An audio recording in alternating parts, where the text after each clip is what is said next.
Bueno, pues buenas tardes. Ya el último día y hoy vamos a dedicar la sesión a lo que es uno de los temas, no el que más peculiar, más característico de la empresa familiar, que es el tema del relevo generacional. Y como siempre, pues la sesión vamos a dividir en dos partes. Siempre la segunda parte, que está aquí también ya la Secretaría Lorenzo, que os va a poner unos casos. Intentaremos a ver si funciona, que podáis ver en la pantalla alguna película de tercero un poco más desagradable. ¿Cómo es? La carta sobre el regalo de Dios caliente. Bueno,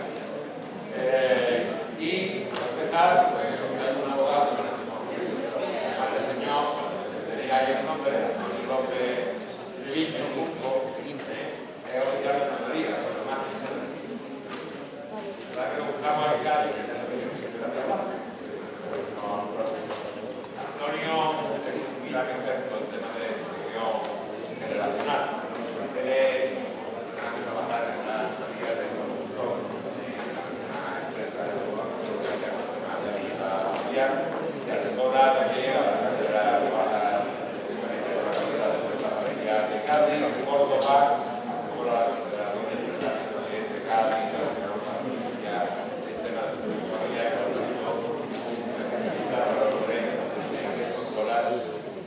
y en todos estos temas de la protección que además lo que llega a ser sobre la así que voy a dejar con Antonio y espero que esté.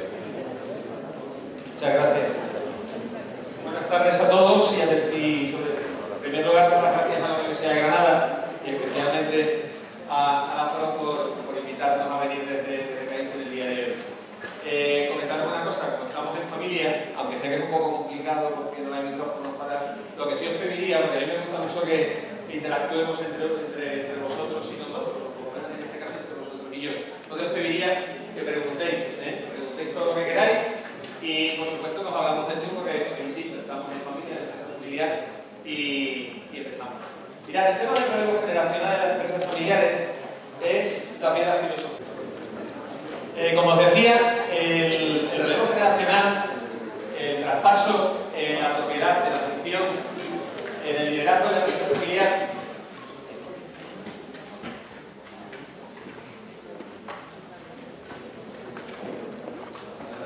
me está diciendo la zona que lo vais a tener colgado en la página web. Lo digo porque coger ideas, pero tampoco estar copiando las diapositivas porque si no, no me vais a escuchar. Que es un concepto que otro, ¿vale? Como os decía, el traspaso de la propiedad, de la gestión y del gobierno de las empresas familiares es la piedra filosofal. Es el elemento más importante para, si lo hacemos bien, la continuación de la empresa familiar. Si veis aquí en la diapositiva, el Instituto de Empresa Familiar en el año 2009 hace una estimación sobre el grado de transición de las empresas familiares en nuestro país y como veis ahí, en primera generación, o sea, donde está el fundador y puede estar con los hijos trabajando, aproximadamente son el 65% de las empresas familiares. En segunda generación, que es una empresa familiar única y exclusivamente, fundamentalmente de hermanos, estaríamos en ese 25%. A la tercera generación, es decir, cuando estamos hablando ya de consorcio de primos, estaríamos solamente en ese porcentaje que veis, y en la cuarta y sucesivas generaciones, pues veis que el porcentaje de continuación es muy pequeño.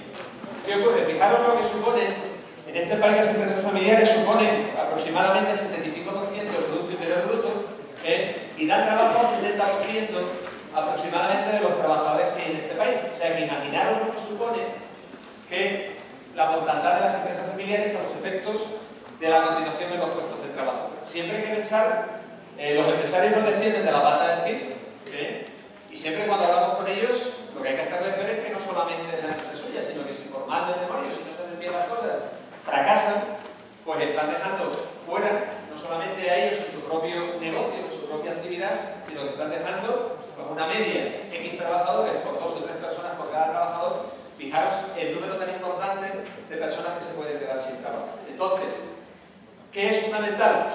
Lo fundamental es planificar. ¿Y por qué se producen estas situaciones? Se producen efectivamente por una mala o por una planificación. Todos tenemos claro que en este mundo vamos a dejar de existir en algún momento. Eso lo tenemos todos claro, nos guste o no nos guste. Pero a los empresarios ese tema les gusta muchísimo menos. Esto es como en la película Murieron con las botas puestas. Ellos quieren estar hasta el final. Por eso no se produce ese relevo generacional, os insisto, con la importancia que las empresas familiares tienen, que lo sea no solamente en la propiedad de la gestión, sino que lo basen también en la familia, en el gobierno y en la propiedad. Os voy a dar unas ideas para ayudaros en el tema del relevo generacional. Y primero señalaré una serie de equivocaciones que tienen las empresas a la hora del relevo generacional y luego unas ideas para ayudaros en esto. Mirad, la primera de las equivocaciones que tienen las empresas familiares es que no diferencian claramente entre qué es ser propietario, qué es tener el gobierno de la sociedad y qué es gestionar la sociedad. Los empresarios piensan, muchos de ellos, afortunadamente cada vez menos, porque aunque esa estadística que habéis visto es del año 2009, cada vez menos, piensan que sus hijos valen para todo. Y por el mero hecho de llevar los apellidos del padre o de la madre, de los fundadores de la compañía, pues ya van a ser buenos empresarios, buenos gestores y buenos propietarios. Mirad, me acuerdo de una charla en la Confederación que un señor que tenía 3 hijos, pues me planteaba que si él pensaba, o que ¿qué quería yo si era conveniente que alguno de los 3 hijos fuese el consejero delegado de la compañía o fuese el director general de alguno de ellos. Y entonces cuando terminó aquello, por no contestarle en público, pues le pregunté, Manolo, ¿tú piensas que de verdad alguno de tus hijos, si trabajasen fuera, iban a tener esa condición y iban a poder desempeñar ese trabajo? Y me dice, realmente no. Entonces, ¿para qué los quieres en tu empresa? Porque al final, si no, te la vas a cagar. Entonces, ¿qué hay que tener muy claro? Que es completamente diferente lo que es ser propietario y ser directivo. La propiedad, pues la propiedad nos va a venir dada, es cuestión de apellido. Sea porque nuestros padres nos donen participaciones, nos las vendan, o se produzca una sucesión, se produzca un fallecimiento, en algún momento podemos ser propietarios de una empresa familiar. Sin embargo, en la dirección es una cuestión de talento, no depende de los apellidos de la persona. La propiedad, pues también es una cuestión que viene dada, porque nos va a venir dada, como he señalado, en algunos de esos supuestos, mientras que con relación a la dirección hay que ganarla. Evidentemente, no sirve de nada tener los apellidos del padre, los apellidos de los fundadores, si no nos hemos ganado el poder gestionar, el poder gobernar la empresa familiar. También la propiedad es una cuestión de familia y la dirección es una cuestión de formación. Por tanto, lo que hay que tener muy claro es que los apellidos no nos van a llevar a ser buenos gestores ni nos van a llevar a ser buenos directores de una sociedad, de una empresa. Nos podrán llevar a ser buenos propietarios, pero si queremos que continúe en el tiempo la empresa familiar, tenemos que contar con los mejores, tengan o no tengan los apellidos de los fundadores. Esto a veces es difícil que los empresarios lo entiendan. Mirad, otra de las equivocaciones también dentro de las empresas familiares es entender que cuando se va a producir el relevo generacional, eso es un suceso y no un proceso. O sea, el empresario, luego os contaré cómo funciona en la práctica, desde un punto de vista jurídico y muy bien práctico. El empresario, os insisto, está dispuesto a morir con las botas puestas. Por tanto, no existe en las empresas ningún planteamiento de si al padre no se muere, sino si le da un infarto. Y si la fundadora de la compañía, pues cuando pasa por la calle le atropella un coche y se tiene en el hospital 3 meses, no hay ningún plan que nos permita poder tener en la mente esa situación. Por tanto, equivocación absoluta. Ahí lo veis, Si, a pesar de esas circunstancias que se pueden producir accidentalmente, no nos fijamos un plazo para irnos, que da igual que sean 60, 65, 70, 75, ya habéis tenido los ejemplos meses atrás del fallecimiento de Isidoro Álvarez y del fallecimiento de Emilio Botín, y estaba perfectamente organizado cómo se va a hacer la sucesión. No ha pasado nada en el Banco Santander y no han echado con esa situación a 90-95.000 empleados que tienen continuo. Por tanto, hay que plantearse ese momento que nos tengamos que ir. Si no se hace, retrasamos la organización de la empresa. Fijaros, aún a ver, igual que las empresas tienen una estrategia para ver dónde vamos a llegar en un determinado momento, nos tenemos que plantear una estrategia a nivel de la familia. Nos tenemos que plantear una estrategia de decir, oiga, vamos a ir formando a los posibles sucesores por si hay la suerte de que alguno de mis hijos o alguna de mis hijas tenga la posibilidad de continuar con el legado de la empresa familiar. Aquí, los estudiosos de empresa familiar hablan de ese síndrome que veis ahí, que se llama el síndrome del príncipe Carlos. Ayer lo veía en el periódico y con 66 años todavía esperan a ser en alguna ocasión rey. Yo creo que no, vamos, no sé si en alguna ocasión lo será o no. ¿Pensáis que es bueno que haya que fijar una fecha para irse o no? ¿O pensáis que debe estar un señor ahí con 66 años formándose y siendo príncipe de algo y con idea de llegar a algún sitio en algún momento? ¿Qué os parece eso? ¿Os parece eso conveniente? ¿Qué os parece el paso dado por el rey para marcharse en un momento determinado? ¿Qué os parece el paso hecho por el Papa alemán para irse en un determinado momento? Yo creo que no hay nada más bonito para un empresario familiar que poder ver con sus facultades lo mejor posible que va a continuar la empresa que él con tanto empeño y con tanto cariño fundó, va a continuar en el tiempo. Por tanto, hay que fijar. Mira, ahí os señalo un plazo de 5 a 10 años. Hay aquí también algunos estudiosos de empresa familiar que dicen que hay que plantearse el relevo generacional en las empresas familiares desde el momento que nace nuestro primer hijo. Yo creo que a tanto no hay que llegar. Pero evidentemente sí hay que plantear eso. Mira, trabajo yo ahora mismo con una familia que se dedica a temas de fruta y ellos son 5 hermanos y van desde los 55 a los 71 años. Bueno, pues ya se están planteando el relevo generacional. Hay 17 primos. De los 17 primos, solo 2 trabajan en la empresa. Trabajan en una empresa que se dedica a temas de fruta, a fruta por mayor, y lo que hacen es descargar cajas de fruta. Es lo que hacen ahora mismo. Pero hay uno de los 17 que probablemente pueda ser el siguiente director general. Bueno, pues esto es un proceso que están empezando. Me parece fantástico porque están los 5 hermanos en plenitud de facultades, con muchas ganas de ser gente, sobre todo siendo generosos para poder trasladar el legado empresarial a sus hijos. Y van a empezar a trabajar en ello. Por eso, ese plazo de 5 o 10 años que veis ahí, yo creo que puede ser una fecha, un plazo de tiempo más que razonable para plantearse el relevo generacional en las empresas familiares. Insistiendo que cuando hablamos del relevo en una empresa, hablamos de la circunstancia de que se trata de una empresa familiar y que hay que hacer relevo no solamente en la gestión y la dirección, sino que hay que hacerlo en la propiedad y en la familia. En la propiedad y en la familia. Y cuando hablamos de familia, hablamos de sentimientos. Y esos a veces son difíciles de trabajar. Si se os ocurre algo, me paráis, ¿vale? Bien. Vamos otro pasito adelante. Mirad, también en empresa familiar se produce otro error a mi juicio, que es que los padres piensan que hay forzosamente obligación de que los hijos continúen con el proyecto empresarial que ellos comenzaron en su momento. No tiene por qué haberlo. Es un error grandísimo forzar a los hijos a que entren a trabajar en la empresa. Es un error grandísimo forzar a nuestros hijos a que estudien lo que queremos. Lo que queremos nosotros, no lo que quieren ellos. Puedo contar como anécdota rápida. Un amigo que trabaja en un hospital allí en Cádiz, pues me decía: oye, me ha dado recuerdos para ti, Salvador. Al poco tiempo, yo me he dado recuerdos para ti, Salvador. ¿Y Salvador quién es? No, fisioterapeuta del hospital de Puerto Real. Y resulta que empezó conmigo Derecho. Lo dejó en tercero y resulta que él hizo Derecho porque su padre y sus hermanos habían estudiado Derecho. Pues esto es igual en la empresa familiar. No podemos forzar a nuestros hijos a eso. Y también es un error grandísimo, que también conozco algunos casos, que los hijos se callen. Es decir, igual que cuando nuestros padres nos dicen: mira, hijo mío, hija mía, nos gustaría que estudiases esto, bueno, como es la tradición familiar estudiar esto, pues es también obligación de nosotros como hijos decirles a nuestros padres: mirad, nosotros no queremos continuar, no queremos esto que tú vosotros iniciasteis con muchísimo cariño, y si quiero continuar, lo que tengo que aportar son unos puntos de vista que permitan que la empresa familiar continúe en el tiempo. Por tanto, fundamental esta equivocación en las empresas familiares, la de que los padres pretendan que nosotros continuemos con lo que ellos estaban haciendo, que ellos pueden estar encantados y nosotros no. Pero eso hay que decirlo. Básico en empresa familiar. Mirad, hay veces que nos preguntan, nos preguntan los empresarios: Antonio, ¿tú qué piensas que es el principal problema que tienen las empresas familiares? Y el principal problema es la falta de comunicación. La falta de comunicación.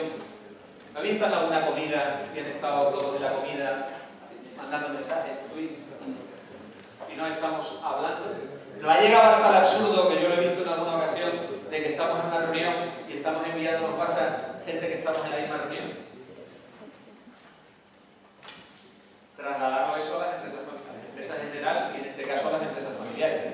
falta comunicación.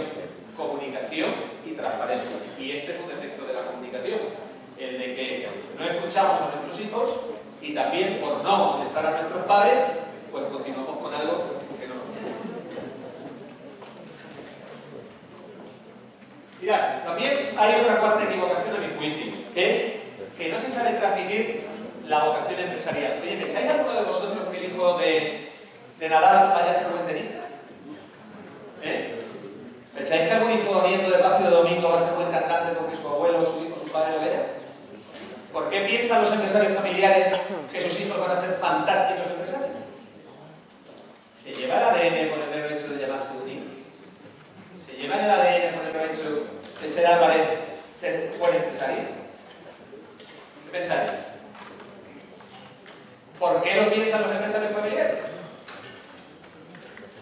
¿Por qué? Pues hombre, por lo que llevamos hablando hace un rato, porque a todos nos gustaría que nuestra siguiente generación lleve el negocio que nosotros hemos llevado con tanto cariño.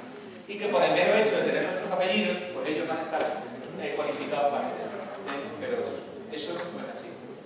¿Qué hay que hacer? Bueno, pues hay que ayudarles a que puedan conocer el negocio y a que puedan también desarrollar una serie de competencias de tipo generalista que son fundamentales para poder dirigir una empresa. Ahí las tenéis, por ejemplo, comunicación, la he puesto la primera, creatividad, ética empresarial, emprendimiento, gestión de conflictos, liderazgo, negociación, toma de decisiones, trabajo en equipo, visión estratégica, etc. Esas competencias, ese entrenamiento para ser buenos empresarios y buenos profesionales, hay que llevarlo a cabo. El ADN, los apellidos, no nos van a llevar a ningún sitio. Cuenta Van Roche, lo ha contado muchas veces, que él cree que los sucesores en el negocio de Mercadona no van a ser ninguna de sus 4 hijas. Es más que probable que la dirección y gestión de la empresa la lleven a uno de sus 20.000 empleados. ¿Por qué? Porque hay 20.000 frente a 4. Y tienes más posibilidades de elegir. Él está pensando en hacia adelante, no está pensando en que alguna de las 4 hijas, por el mero hecho de tener los apellidos, vaya a ser la persona idónea para poder gestionar y poder gobernar la empresa.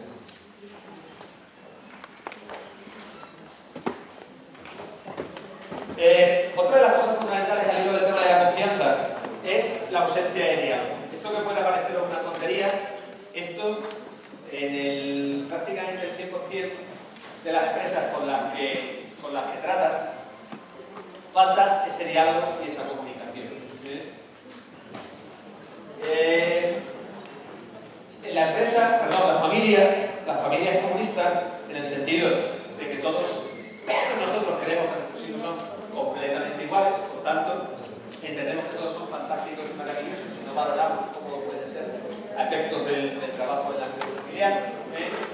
Luego también, cuando los hijos cuando la siguiente generación empieza a trabajar en la empresa familiar, pues lo que piensan es que su modelo de negocio es el mejor del mundo, el que los padres es el equivocado, hay que llegar a un punto medio, y el punto medio está la virtud. Y sobre todo otra cosa fundamental, es lo que veis ahí al final de la diapositiva, que ocurre muchas veces cuando se produce el relevo generacional, que se piensa que aquellos compañeros de viaje de nuestros padres, aquellos compañeros de viaje de los fundadores, el equipo de trabajo de él son completamente carrozas y que no tienen nada que aportar en la empresa familiar. Cuando la siguiente generación entra en la empresa familiar, no hay que entrar como un elefante en una cacharría. Hay que entrar con prudencia, hay que entrar exponiendo nuestros puntos de vista, pero hay que entrar también sabiendo absorber, sabiendo aprender aquellas formas de actuar, aquellas formas de llevar a cabo el negocio dentro de la empresa. Esta es, a mi juicio, otra de las equivocaciones en la empresa. A la hora del relevo generacional. Y os señalo una sexta, que es no asumir los valores de la familia. Es muy curioso porque la generación anterior a la nuestra, de nuestros padres, de mi padre nace en la Guerra Civil en 1936, nace en Madrid, en un sitio en el barrio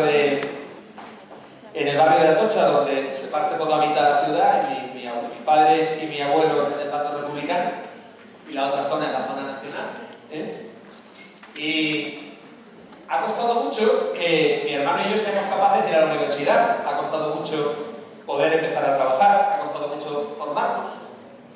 La siguiente generación, que es la mía, hemos ido aprendiendo esos valores, hemos ido asumiendo, o al menos yo en mi casa, y creo que yo lo tengo asumido, hemos ido asumiendo eso, pero resulta que no hemos sido capaces nosotros, esta generación que ha visto todo eso, no ha sido capaz de transmitir a la siguiente los valores en general. Hemos pensado que el dinero manaba de los árboles, hemos pensado que todo era falsa, hemos pensado que todo era fantástico y maravilloso, y trasladado a la empresa familiar, no hemos sido capaces los fundadores de trasladar a los hijos esos valores intrínsecos, esos valores que fundamentan las empresas familiares.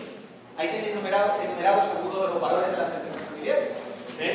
La calidad, el emprendimiento, la honestidad, la humildad, la meritocracia, el sacrificio, el servicio impecable, la soledad, la sostenibilidad, la unidad familiar, el conocer a los empleados. Puedo contar una anécdota que ocurre en el Congreso de la Empresa Familiar que se hace en Jerez el año pasado. Me imagino que conocéis quién es el dueño de Acciona.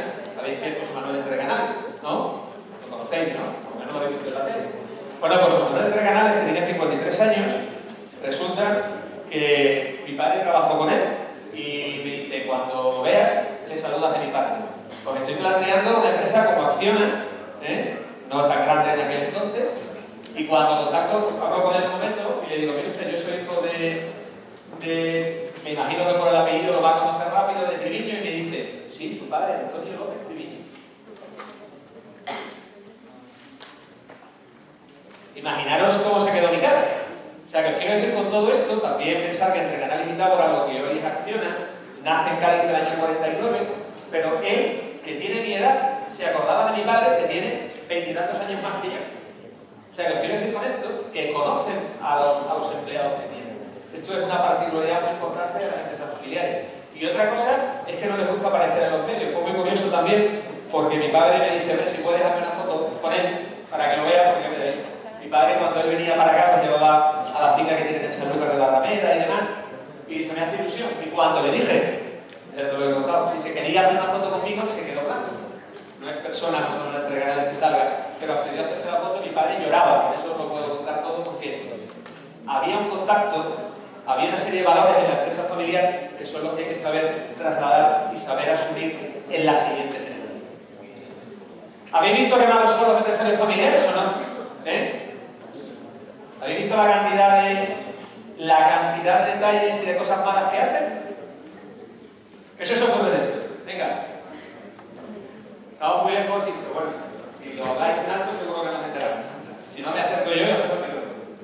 Sé que somos muchos y puede dar corte que podamos hablar, pero aquí estamos en familia, en empresas familiares que estamos. ¿Se os ocurre algo de esto? ¿Algún comentario?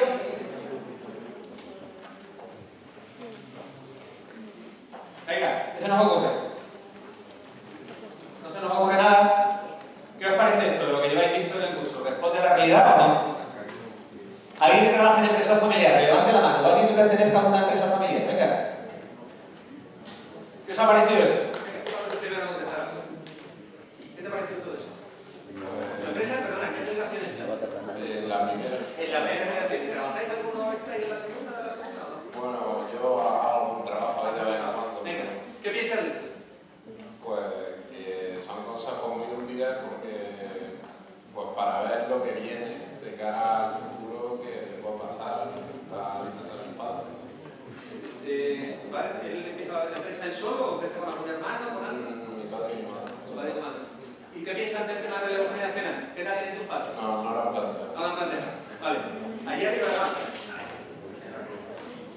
Venga, alguien había levantado la mano por aquí que dice que tiene empresas familiares. Venga.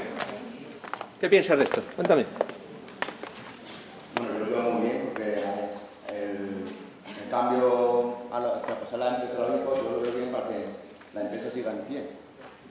En mi caso no tiene mi padre, yo soy con mi hermano, que hemos hecho una empresa y cuando yo tenga un hijo o una hija, yo voy a traspasar.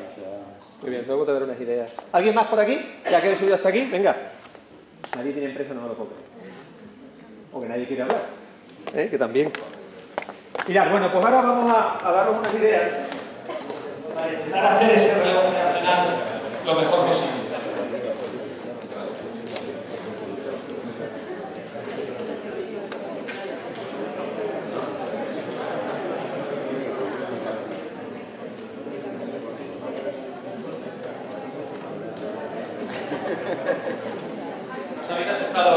principio, ¿no? Bien. Seguimos. Mirad, ¿cómo hay que intentar, a mi juicio, evitar estas equivocaciones que tienen los empresarios? Y, en primer lugar, hay que tener muy claro qué es ser propietario de una empresa familiar. Os insisto, cuando se produce el relevo generacional en una empresa que no es familiar, estamos hablando de un relevo generacional única y exclusivamente desde el punto de vista del gobierno y desde el punto de vista de la gestión. Pero cuando se produce el relevo generacional en una empresa familiar, se está produciendo el relevo generacional en la familia.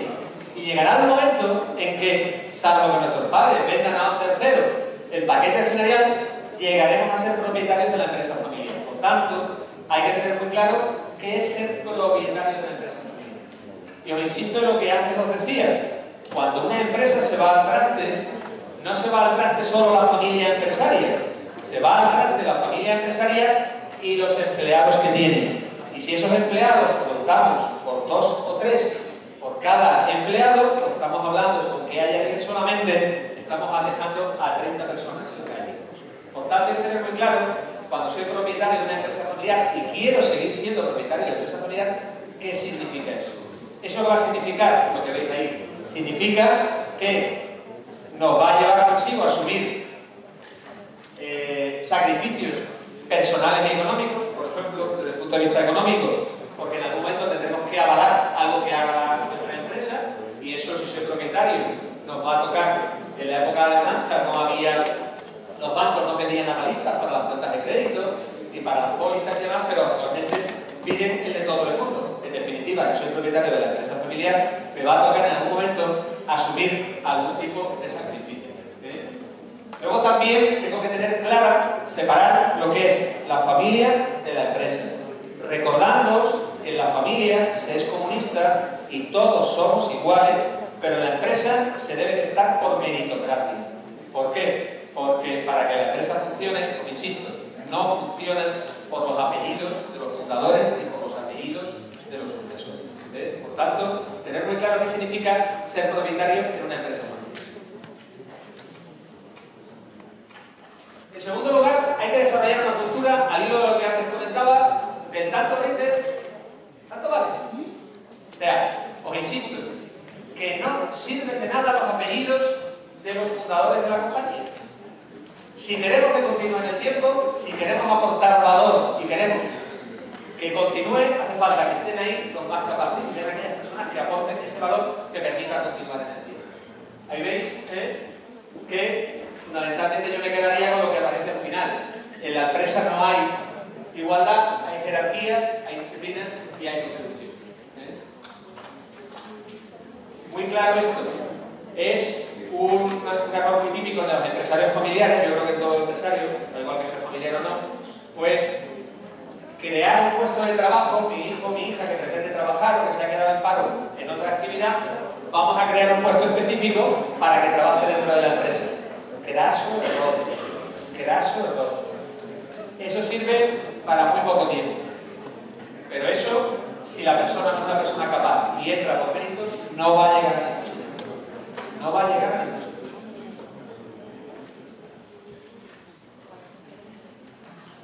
Al hilo también de lo que comentaba, esa pequeña anécdota con... Vamos, que la verdad que a mí me dejó bastante... Me llamó mucho la atención después de tantos años. Mi padre se jubiló en el año 2005, o sea que hacía ya 9 años y él no estaba, por supuesto, en contacto en Madrid, estaba en Cáceres, o sea que no tenía nada que ver. Hay que educar a los hijos en valores como futuro camino. Evidentemente, no solamente predicando, sino dando ejemplo con los valores que tiene nuestra empresa familiar. Yo siempre, cuando empezamos a trabajar con las empresas familiares, si pretenden hacer un protocolo familiar o pretenden establecer las reglas de juego de cómo interactuar la familia y la empresa, lo primero que les pregunto siempre son los valores que tiene la empresa familiar. Porque esos son los valores que van a hacer que nos marquen cuáles son las posibles líneas de actuación para continuar adelante en el tema del protocolo familiar. Siendo apasionado y significado en la defensa de valores, siendo razonable y siendo codificador. Es importantísimo que seamos capaces, dentro del relevo generacional, como otra herramienta más para poder continuar hacia adelante, que es lo que ha hecho esta familia con la que digo que estoy trabajando desde hace un mes, el el que podamos fijar en un documento cuáles van a ser esas relaciones entre la familia y la empresa. ¿Cuáles van a ser esos valores que van a permitir que la empresa continúe? Si se va a trabajar por los apellidos o por el mérito. Si se va a poder vender libremente las participaciones sociales. Si se va a poder ser gestor sin ningún tipo de experiencia o con experiencia. Si es conveniente trabajar fuera de la empresa antes de empezar en la empresa familiar. Todos esos son los tipos de situaciones que hay que trasladar al protocolo. Pero lo fundamental es educar en valores a los hijos. Lo que no puede ocurrir, mirad, también con otra empresa de Puerto Real, lo que no puede ocurrir, estábamos un día reunidos, ellos son el padre de los 4 hijos, y se dedican a temas de barcos, y veo que hay un gran depósito de gasoil dentro de la nave que ellos tienen. Y en medio de una reunión, pues llaman a la puerta, la abren, y es un tío, un hermano del fundador, que viene a llenar gratuitamente el depósito de gasoil. ¿Eso cómo se come? ¿Eso cómo se come? ¿Somos tan buenos? ¿Nos regalan el gasoil? Si eso lo hace el tío, ¿no lo van a poder hacer los hijos del fundador? ¿Y la novia o el novio del fundador? ¿De los hijos del fundador? Ese tipo de pautas, ese tipo de situaciones hay que controlarlas. La caja no puede servir para los BBC, para las bodas, bautizos y comuniones. La caja no puede servir porque si me hace falta dinero para comprar un coche, lo doy y que se compre el coche mi hijo o mi hija. No puede ser que el teléfono que tiene mi hijo o mi hija, pues resulta que se esté pagando con la factura de la empresa.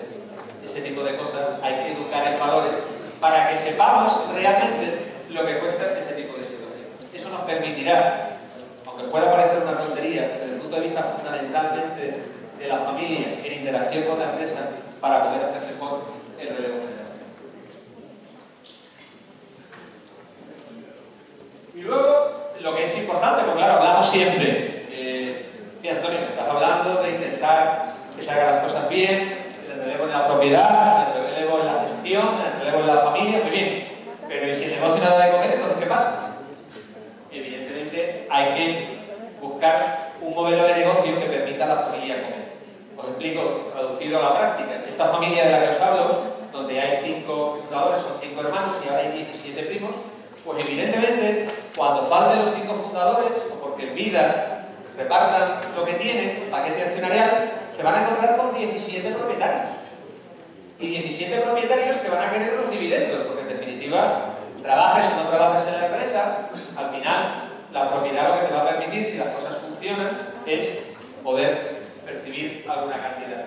Por tanto, tenemos que buscar en la siguiente generación, hay que buscar un paso hacia adelante en el negocio. Por eso os hablo de esa elección sabia del modelo empresarial. Bueno, pues esta familia lo que está haciendo, no sé si algunos dedicáis al tema de frutas o de patatas, están empleándose ahora en lo que se llama productos de cuarta generación, que yo no tenía idea, y están intentando pues implementar el negocio en el campo de Gibraltar y en la Costa del Sol.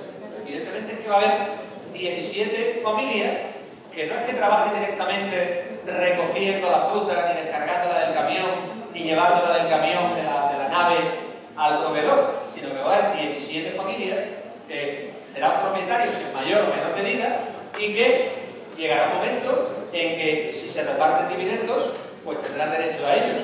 Y por tanto tenemos que buscar un modelo de negocio que nos permita también seguir adelante. ¿Cómo se consigue? Pues se consigue con un líder motivado. Ya habéis visto en estos días, evidentemente cuando se produce el relevo generacional en la siguiente, segunda generación, pues se puede buscar un líder dentro de los hermanos, o se puede buscar una dirección de hermanos. En esta familia, pues de estos 17 primos hay uno que yo os digo que es el que está, él es director de calidad en un hotel allí en la zona, una cadena de hoteles, pues él que está empezando a ser ese líder en la siguiente generación, que además está siendo asumida por sus hijos. Él ya está pensando en qué equipo de trabajo podría tener hacia adelante y pensaros, fijaros lo que os estoy diciendo. De los 5 hermanos hay de 55 a 71, hay 3, uno que se va a jubilar ahora pero quedan 2 todavía. Y están planteándose esta situación. Yo creo que esta familia, el programa de negocio, a lo mejor se va al traste, pero en principio están poniendo unos mimbres muy buenos para poder continuar hacia adelante. Y otra cosa fundamental, pasar del modelo de dinastía, es decir, nuestro padre y nuestra madre son los que han mandado en todo, son los que han hablado con los proveedores, son los que han ido a las ferias, son los que se dedican a vender, son los que cuando hay cualquier tipo de presentación van. Hay que pasar a un modelo de familia empresaria, hay que pasar a la distribución de funciones, hay que pasar a la delegación de aquello que se hace, hay que pasar a que dentro de la empresa cada uno sepa qué es lo que hace, no todo el mundo compra, ni todo el mundo vende, ni todo el mundo coge el teléfono y atiende al cliente que llama, sino que hay que establecer, pasar de ese modelo que os digo, de dinastía a familia empresaria. ¿Qué os parece esto? Buen rollo a las 4 de la tarde de un viernes, ¿verdad? ¿Alguna idea? Venga, que subo, que no... Prometo subir, ¿eh?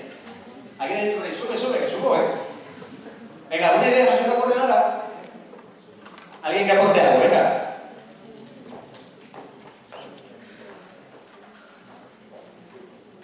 No me puedo creer, con todos los que estamos aquí, que no haya nadie a quien no se le ocurra algo.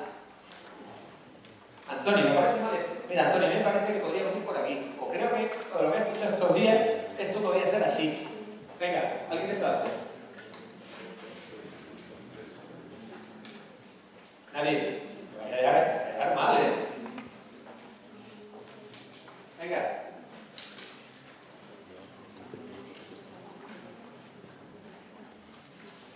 Bueno, ya la segunda parte de la carta de educarse, ya veis.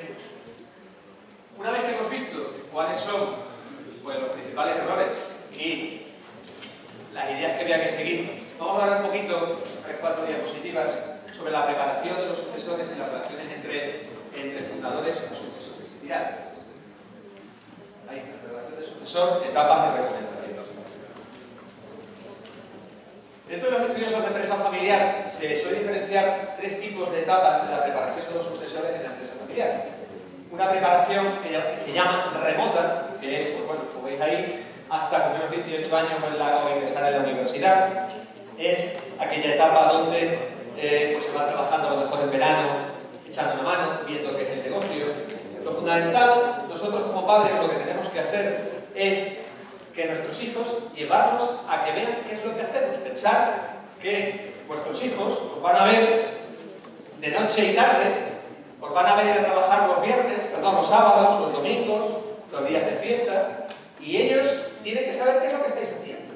Y la única manera de que ellos sepan qué estáis haciendo es llevarlos a donde trabajáis. Que vayan asumiendo poquito a poco qué es lo que hacéis y qué es vuestra empresa familiar. Es la mejor manera de poder inculcar esos valores que tenéis como empresa familiar y que sean buenos sucesores en su momento. Hay una segunda preparación que es próxima, que es la que se realiza desde el ingreso en la universidad o la mayoría de edad hasta ingresar en la empresa. Aquí es fundamental irse fuera de la empresa familiar. Salir de las faldas o los pantalones de papá y de mamá e irse fuera. Irse fuera primero porque vamos a aprender otras cosas, vamos a aprender otra filosofía de empresa. Y, siendo egoístas, podemos copiar aquello que nos gusta, egoístas, ¿no? Intentando favorecer a nuestra empresa, vamos a copiar aquello que nos gusta y podemos intentar implantarlo en la nuestra. Por tanto, hay que salir fuera. Ese es mi consejo. Si estáis en alguna empresa familiar y tenéis la posibilidad de hacerlo, intentar ver fuera qué es lo que hay. Porque eso os va a poder ayudar. Primero, porque fuera no os van a tratar el hijo o la hija de, y no hablo de la hija o hija de puntos suspensivos, sino hablo de la hija o hija del hijo o hija del fundador, que os van a tratar como otro trabajador más. Y entonces vais a ver si podéis aportar valor a vuestra empresa familiar o no. Por tanto, es fundamental salir fuera. Y la preparación ya in situ inmediata es la que tenemos ya cuando estamos dentro de la empresa familiar. Yo no estoy muy de acuerdo porque hay muchos empresarios que te dicen: no, mis hijos van a empezar desde abajo. Vamos a ver, si tú quieres que tus hijos sean buenos gestores o buenos propietarios o gobernando la empresa familiar, ¿Eso pensáis que se adquiere descargando fruta de un camión en el palet? ¿Pensáis que eso se adquiere ahí? Eso es para trabajar, ganar algo de dinero, y si te he visto no me acuerdo. Pero eso no es formarse para poder ser buen gestor, para llevar a cabo un buen gobierno de la empresa familiar. Hay que empezar, bueno, en una serie de puestos que nos permitan ese aprendizaje para poder llegar a ser los mejores gestores y los mejores gobernantes dentro de la empresa familiar. Eso es lo que al menos a mí me parece.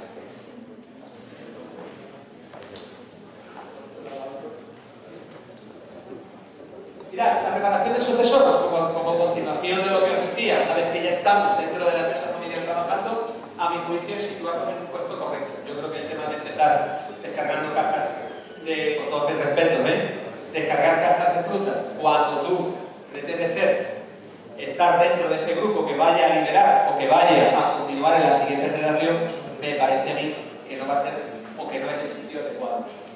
Por supuesto, como hemos hablado anteriormente, en el ADN, porque nuestros padres sean buenos empresarios, no lo llevamos nosotros. Por tanto, hay que entrenarse, hay que prepararse y nos tienen que evaluar. No sirve de nada que nos digan, mira, aquí tenéis esta línea de negocio y ya está. No, hay que preocuparse, sea nuestros padres o sea porque tengamos algún mentor dentro de la empresa, se tiene que preocupar de nuestra cuenta de resultados, se tiene que preocupar de qué es lo que hacemos, si somos rentables o no, de qué negocio estamos llevando a cabo en esa línea. Hay que responsabilizarse en ello y sobre todo delegar confianza. Esto es muy típico en general en el mundo, como personas, pues cuando tenemos algún cargo, tenemos algún tipo de situación de dirección o por encima de alguien, el tema de delegar, eso nos pasa a vosotros. El tema cuando hay que desarrollar una actividad que nos cuesta muchísimo delegar. ¿Por qué? Porque pensamos, si no la hago yo, no se va a hacer bien. Que somos dioses. Por tanto, tenemos que aprender a delegar, tenemos que enseñar qué es lo que hacemos y dejar que otros lo hagan. Y por supuesto, hay que evaluar eso que estamos dejando de hacer. Pero por supuesto, delegar y dar confianza en la siguiente generación.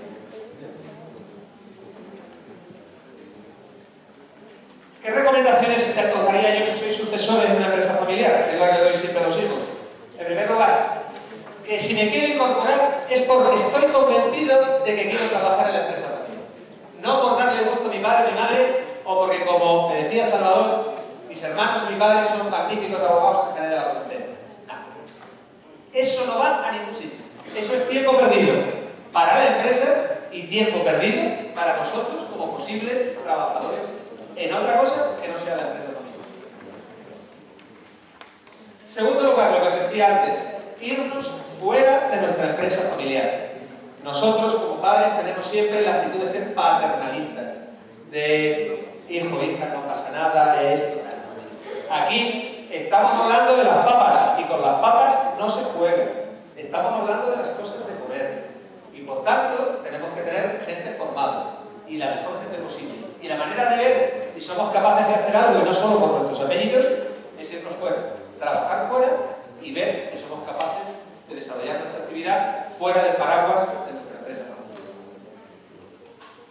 Y otra cosa que también les aconsejo yo a los sucesores, por supuesto, una vez que pretendes entrar en la empresa, una vez que tú dices, mira, yo quiero ayudar a mis padres en la siguiente generación, o quiero ser el grupo de trabajo de la siguiente generación, me tengo que entrenar. Es decir, nadie va a saltar salto de altura sin entrenar, nadie va a hacer una maratón sin entrenar, pues esto es igual. Yo tengo que entrenarme, y entrenarme donde nosotros estamos hablando, pues significa pues, hacer un MBA como mínimo y hacer algún máster o másteres en los cursos en las áreas en las que llevamos. Y desde luego, lo que no puede ser, mirad, también fue una cosa muy curiosa, trabajando con otra empresa que se dedicaban a temas de pescado, pues resulta que de 23 miembros de la familia, 21 trabajaban en la empresa familiar y solo uno hablaba francés. El día que se ponga malo el que hable francés, ¿quién coge los pedidos de Marruecos? ¿Es absurdo o no es absurdo? Pues eso es una empresa que tiene oficinas en Málaga, en Sevilla y en Madrid. O sea, que no os estoy contando de un grupo de amigos que se dedica a pescar por la noche en Motril y vende luego en la calle. No, no, estoy hablando de una empresa en condiciones, ¿eh? Van a llegar a algún sitio y luego, por supuesto, estemos dispuestos a trabajar intensamente. Si decidimos dar el paso a entrar en la empresa familiar, en la gestión, en el gobierno de la empresa familiar, hay que trabajar intensamente. Si no, es mejor, si no estamos convencidos de que cojamos los bártulos y nos vayamos a otros.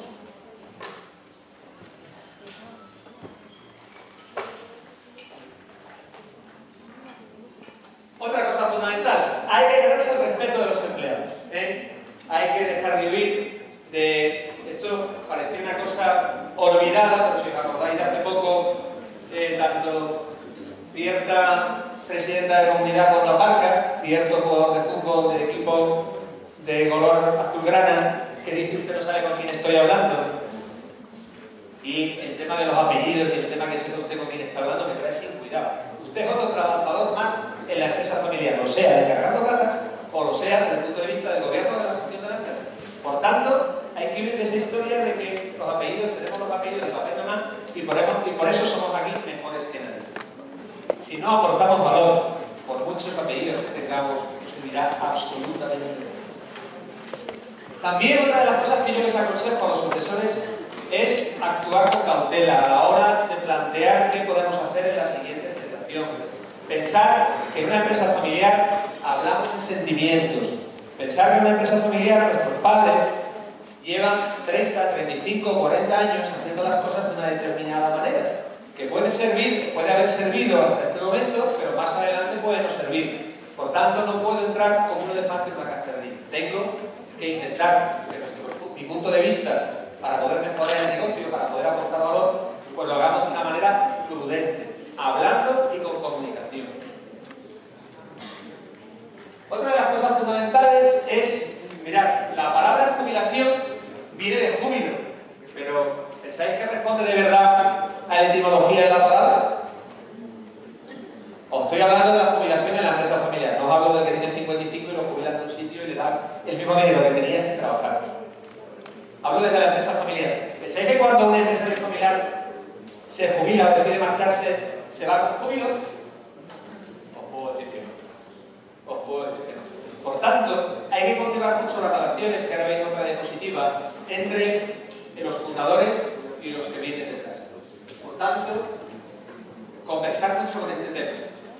¿Qué les va a preocupar a los empresarios familiares? Hombre, aparte de que pensar que ese fundador no ha hecho otra cosa los últimos 35 o 40 años que estar ahí las 24 horas del día, no sabe jugar al pádel, no sabe jugar al golf, no tiene relaciones, no ha ido al teatro, no ha ido al cine normalmente, porque además no ve en casa ahora. Por tanto, hay que cultivar esa relación entre sucesores y fundadores a la hora de ver qué es lo que les preocupa. Les va a preocupar, como buenos españoles, pues resulta que hemos cotizado el autónomo lo más bajo posible y cuando llega el momento de la jubilación tenemos la pensión más baja posible. Esas van a ser las cosas que les preocupan a los fundadores a la hora de relevo generacional en este. Y por supuesto, estar dispuesto a asumir lo que supone la transferencia del gobierno, de la propiedad y de la familia, si es el caso del liderazgo de la empresa, de la familia empresaria, asumirlo. Mirad, es muy curioso, decía un director de banco hace unos años que él veía que se había producido la transición de una empresa familiar de una generación a otra cuando ya no llamaban al padre para que firmara las pólizas de crédito. Cuando ya llamaban al hijo es cuando ya se había producido el relevo generacional. Pues esto que puede parecer una tontería es así. Tenemos que estar dispuestos a asumir eso. Si no estamos dispuestos, mi consejo, que os lo doy a los que estáis aquí, sobre todo a ti que estás como debe ser, es que pongan los bártulos. Es mejor vender bien que una cosa vaya mal cuando no estamos dispuestos a implicarnos en ese proyecto. Algo que se me ocurra de este. ¿Alguna idea? Venga. No me puedo creer que nosotros en clase, con 50 personas, pues los empresarios salgan cosas y aquí no se nos ocurra nada, que estamos por lo menos 200, ¿no? Aproximadamente.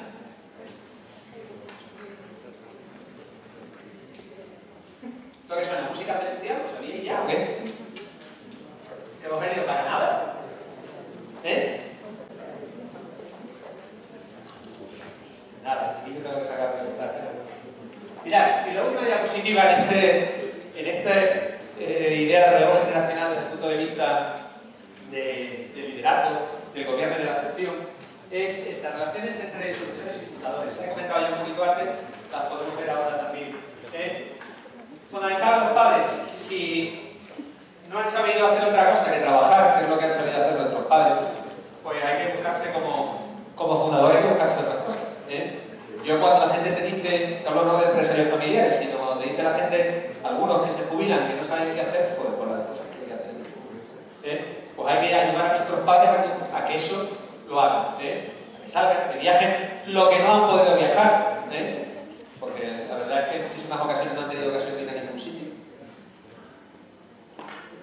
Hablar con ellos, es importantísimo hablar con ellos del plan sucesorio, de decirles, papá, mamá, estamos dispuestos, 1, 2, X hijos, a continuar nuestro proyecto, vamos a ayudar a ver cómo montamos esto. Si necesitamos ayuda ajena, para eso estamos los consultores, para eso están las carteras de empresa familiar, vamos a pedir ayuda y vamos a montar esto para que podamos seguir adelante en la siguiente generación. Reconozca la importancia de los logros de nuestros padres. No hay nada mejor en esta vida que no tener una palmadita en el hombro. ¿Hay alguien que no le guste eso? Pues a nuestros padres, que han estado trabajando allí durante muchísimos años, pues hay que reconocerles también esa situación. Haga saber, es fundamental un poco también al hilo de lo que os decía antes, que es muy típico en los sucesores cuando se produce el relevo generacional, el echar al equipo directivo de los padres, el que decirles a nuestros padres que vamos a contar con ellos. Vamos a contar con ellos no significa que se jubile el viernes, le damos la comida o se hace la comida y el lunes están allí. No, sino que vamos a contar con ellos para exponerles nuestros puntos de vista, para exponerles qué queremos hacer, por dónde queremos ir y que nos cuenten qué les parece a ellos. Eso es a lo que me estoy refiriendo. Y por supuesto eso, que pueda quedar comprometido. No hay nada más bonito, por eso insisto que es fundamental. En empresa familiar lo utilizamos mucho cuando nuestro querido Papa Alemán decide marcharse en vida, eso hacía, no sé si eran 4 siglos que no ocurría en la Iglesia Católica, pues decide marcharse y que haya otra persona que dirija la Iglesia, o en el caso de nuestro rey, no estoy hablando si es republicano, monárquico o no, simplemente, aplicado a la empresa familiar, no hay nada más bonito, yo solo veo en los ojos de los fundadores, el que tú veas a la siguiente generación y que tú los veas, no solo con los ojos, sino que los veas en plenitud de condiciones, que los veas que continúan con ese proyecto empresarial que tú comenzaste hace X años. Bueno, ¿alguna idea?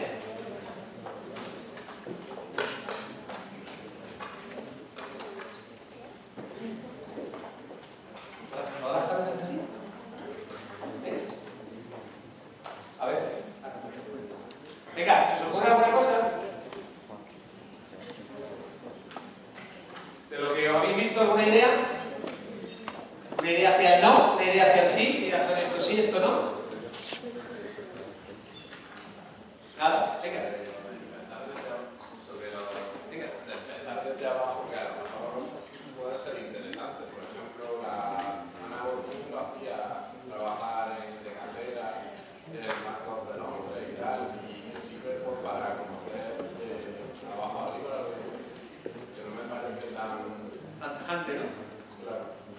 Bien, vamos a ver. Yo veo bien también que tú descargues las cajas y en este caso te pongo el ejemplo concreto de la familia con la que trabajo, que esté viendo que se hace allí, pero si tú pretendes que esa persona o personas de la familia sean los que vayan a continuar la propiedad del gobierno, descargando cajas no se aprende. Se aprende hablando con los proveedores, se aprende yendo a ferias, se aprende yendo a abrirse nuevos mercados, ahí es donde se aprende. Estoy contigo que para empezar podría ser, pero yo creo que ahí no sé el tiempo que estuvo ella de cajera en Londres, imagino que sería bastante poquito. También es verdad que eso es otra estrategia que hacen algunas empresas. Lo que hacen es que se pasan los fundadores o los directores, se pasan a lo de empresas grandes, a lo mejor donde no conoces.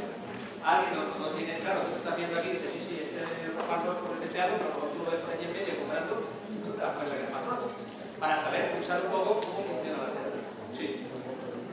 Pero yo creo que ese tema que me parece bien, Si pretendes que sean buenos gestores y buenos propietarios, hace falta inmediatamente dar el salto, informarles en lo que necesitan. ¿Alguna idea? Sí, yo creo que esta va a gustar más la parte que viene ahora a continuación.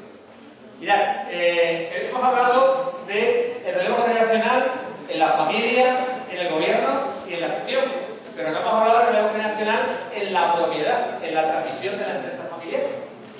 ¿Y esta cómo se produce? Pues lo vamos a ver ahora en esta diapositiva a continuación.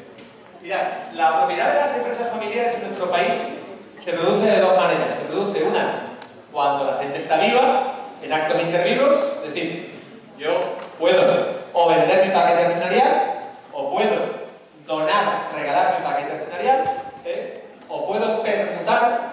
Permutar en definitiva significa cambiar cosa por cosa. Yo puedo perfectamente pues, cambiar un paquete accionarial por otro, puedo cambiar un inmueble por un paquete accionarial, puedo cambiar un coche, un avión, un barco por un paquete accionarial. Y luego está la figura de la renta vitalicia, no sé si la conocéis. Esta figura es muy típica cuando tenemos un propietario que no tiene la típica situación de la tita o el tito que no está casado, que no tiene hijos, y le quiere dejar a los sobrinos el paquete accionarial que tiene en la empresa. Fiscalmente está bastante penalizado si se produce por fallecimiento, entonces se suele hacer a veces mediante esta figura de la renta vitalicia. Por tanto, ya veis que los supuestos en vida de transmitir la propiedad de la empresa familiar va a ser la compraventa, es decir, la entrega de algo a cambio de precio, la donación, el regalo de las participaciones de la compañía, lo va a ser la pregunta del cambio de cosa por cosa, o la figura que habéis visto, que os acabo de comentar, de la renta. Y luego está la posibilidad de que el paquete accionarial, la propiedad de la empresa, se produzca al fallecimiento, es decir, cuando mueren los fundadores, pues en ese momento, ¿quién va a asumir la propiedad de la empresa? Hay una gráfica aquí que no tiene ninguna trascendencia científica, simplemente la de mi trabajo en la notaría y la experiencia profesional, donde nos dice que la venta de las participaciones se utiliza muy poquito, y si alguien me pregunta por qué, os voy a contestar rápidamente por qué. En la zona de España en la que vivimos, normalmente cuando estamos casados, no tenemos un régimen de separación de bienes, sino que estamos casados en gananciales. ¿Eso qué significa? Que si nuestros padres nos venden algún paquete accionarial, salvo que el dinero sea privativo, resulta que se ha convertido la titularidad de dos personas. Y normalmente lo que no quieren los empresarios familiares es que pase la empresa a manos de los parientes políticos. Por eso se utiliza bastante poco esta figura de la compraventa. Tenéis por ahí también la figura de la donación, que podéis pensar, hombre, vamos a ver, qué cosa más bonita, si has dicho antes, Antonio, que nuestros padres vean que se ha producido el relevo generacional desde el punto de vista de la gestión y desde el punto de vista del gobierno de la empresa. Qué cosa más bonita que nuestros padres vean que en vida nos han transmitido también la propiedad de la empresa. Se utiliza muy poco porque, salvo que concurran una serie de requisitos que hay que cumplirlos todos, os aconsejo que lo tratéis, si es el caso de alguno de vosotros, con vuestros asesores. Fiscalmente, si no se cumplen esos requisitos, es un impuesto que penaliza mucho el regalo de la propiedad de las empresas de nuestros padres a nuestros hijos. Salvo que concurran esos requisitos que hay determinados de edad, de que las participaciones estén exentas del impuesto del patrimonio, hay varios requisitos que no voy a entrar porque debéis de tratar, si es el caso de alguno de vosotros, con vuestros asesores, de vosotros o de vuestros padres. Y no sé, yo puedo decir que en los años que yo llevo trabajando en esta historia, no creo que haya llegado ni a 5. Ni a 5. Luego está ese 1%, está esas figuras de la permuta, que ocurren muy poquitas veces, y está la figura de la renta vitalicia, que es, os insisto, la figura típica de la tita o el tito que pretende dejarle a los sobrinos el paquete accionarial en vida. Pero claro, las cosas hay que hacerlas bien. La renta vitalicia consiste en definitiva, como su nombre indica, a mí me dan el paquete accionarial y yo a ese familiar lo que le hago es que todos los meses le doy una renta mientras viva. Lo que no podemos hacer es, pues a veces se plantean en la notaría, las mujeres tenéis mayor esperanza de vida que nosotros, pues resulta que aparece la tita con 84, 85, 87 años a hacer una figura de renta vitalicia. Evidentemente eso, si muere al poco tiempo, pues fiscalmente es una donación, es muy gravosa, total, que lo que pretendíamos hacer para evitar los impuestos resulta que al final no hemos hecho absolutamente nada. Y como aparte de que queremos morir con las botas puestas y porque fiscalmente es más favorable, veis esa figura del 87%, donde la inmensa mayoría de la transmisión, del relevo generacional desde el punto de vista de la propiedad, se produce vía fallecimiento de los fundadores. Ese es el momento, os insisto, primero, porque transmitir la propiedad de las empresas le cuesta mucho a los fundadores, y segundo, porque, llegado el caso, es mucho más, fiscalmente, mucho mejor hacerlo por vía sucesoria que hacerlo en vida, salvo que en vida se cumpliesen esos requisitos que nos permitiesen tener la bonificación en la Bien, si lo hacemos por vía de herencia, yo creo que está en la mente de todos el tema del testamento. Eso que parece que nos da tanto yuyu, que es muy curioso, viene mucha gente porque va a viajar y se viaja mucho ahora o si nos pasa algo, es fundamental en los empresarios familiares. Es fundamental en los empresarios familiares. Ya veis ahí que se trata de aquel documento en el que manifestamos quiénes van a ser nuestros herederos y cómo vamos a dejar los bienes. Existen, aparte de lo que veis de las películas, el peligro inminente de muerte, el que se hace de propia mano del testador, cosas así, pero vamos, el 98% de los testamentos que en este país se otorgan se hacen ante notario, podéis elegir el que queráis, y es un documento que vale solo 38,17 euros. 38,17 euros. Insisto, 38,27 euros. No es lo mismo que la herencia, que la herencia valdrá en función de lo que tengamos. Hablo del documento donde digo quiénes serán mis herederos y digo qué bienes y cómo voy a dejar a mis herederos. Luego lo trasladaremos a la empresa familiar. Como veis ahí, pues podemos hacerlo desde que tengamos 14 años. En la edad mínima para casarse, no sé si como idea de subir la edad mínima para casarse a 16, pues se subirá esta edad con los testamentos o no. Y lo que os acabo de decir. El testamento no impide la libertad de disposición de nuestros padres. Es decir, si llegado el momento quieren vender la empresa, la pueden vender y no limita en nada el haber otorgado el testamento. Lo podemos modificar cuantas veces queramos y solamente será válido, solamente valdrá el último que hayamos otorgado. ¿Bien? ¿Alguna cosa de esto ya como primera andanada? Silencio. ¿Nada de esta primera andanada tampoco? Bueno, sí.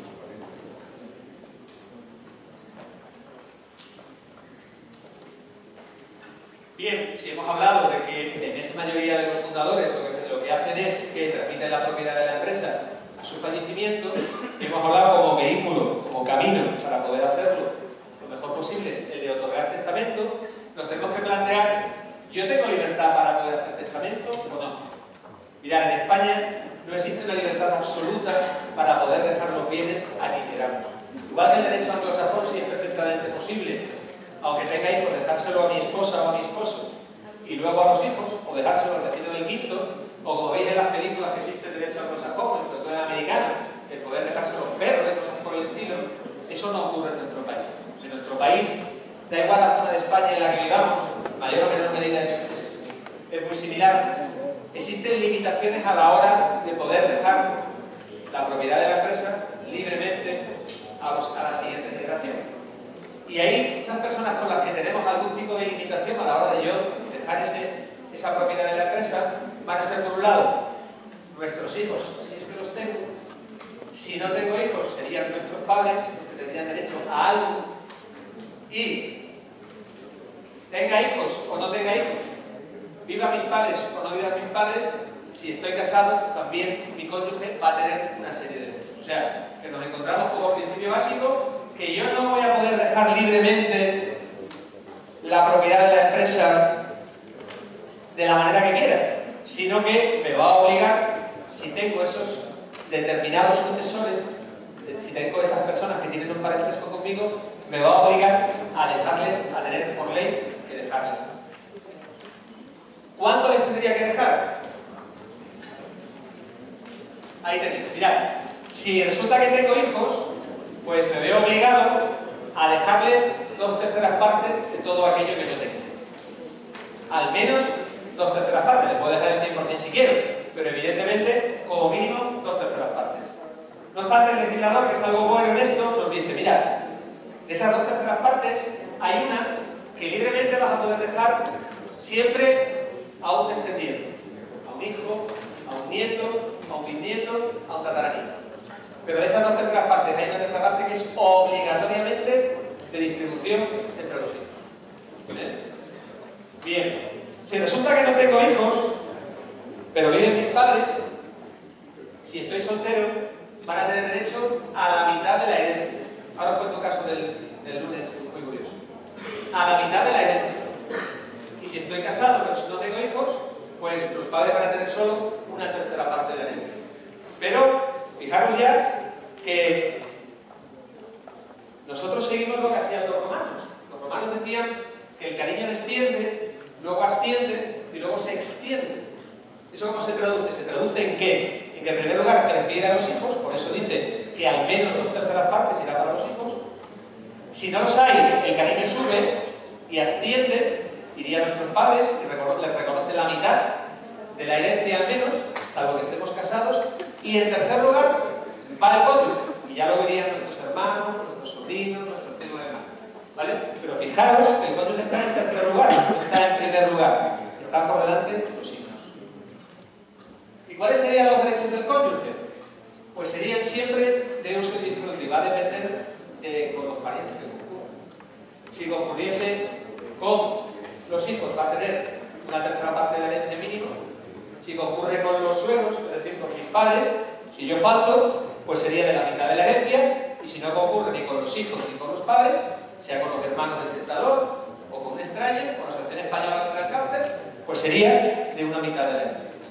O sea que, fijaros que nuestros padres no van a poder disponer, aunque luego vamos a ver algunas matizaciones, en principio no van a poder disponer libremente de la propiedad de la empresa si deciden hacerlo por vía sucesoria. ¿Por qué? Porque se van a encontrar con una serie de limitaciones que son las que veis aquí. Venga, ¿os ocurre algo? ¿Alguna pregunta? Y si ahora no se me ocurre nada, yo pues me voy. Porque entonces no he sido capaz de decir nada. Venga. ¿Ya lo sabíais esto? ¿Lo sabíais o no? Venga, ¿sí o no? ¿Sí? ¿Y no os plantea ninguna duda?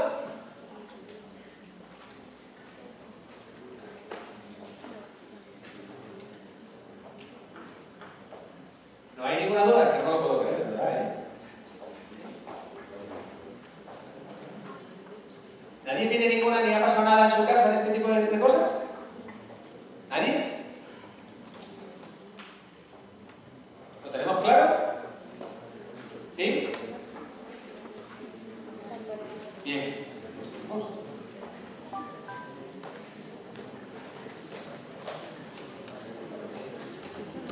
Bien.